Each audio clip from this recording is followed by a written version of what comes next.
Hi guys! Welcome back sa aking YouTube channel. For today's video ay pag-uusapan natin itong 1975 na 5 piso which is part ng ABL series or yung ang bagong lipunan series.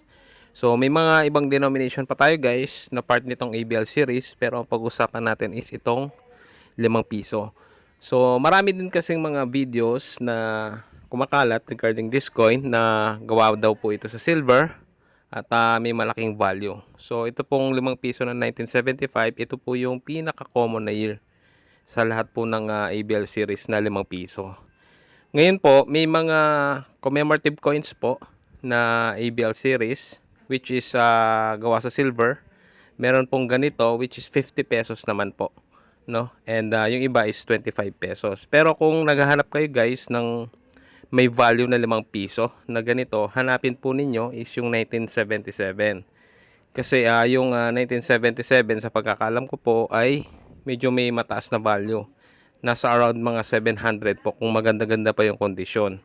Pero kung mga ganito lang po at ibang year ay mga common lang po. Iba po na nagko-collect ng or nagbubuo po nito, minsan yung mga 1980, 1981 tsaka 82, may mga bumibili minsan ng around 100 to 150 pesos depende sa kondisyon, no? Pero ito pong nasa video is 1975. Ito po yung pinaka-common na barya or pinaka-common na year dito sa 5 piso. So ang hanapin po ninyo is yung 1977.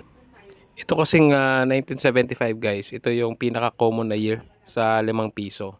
So may mga nagbebenta nito ng around 15 to 20 pesos. Maramihan pa kung ibenta ito pero wala din halos bumibili nitong mga ganito. And wala pong katotohanan na meron po itong silver or may halo pong gold. So napaka-common po nitong 1975.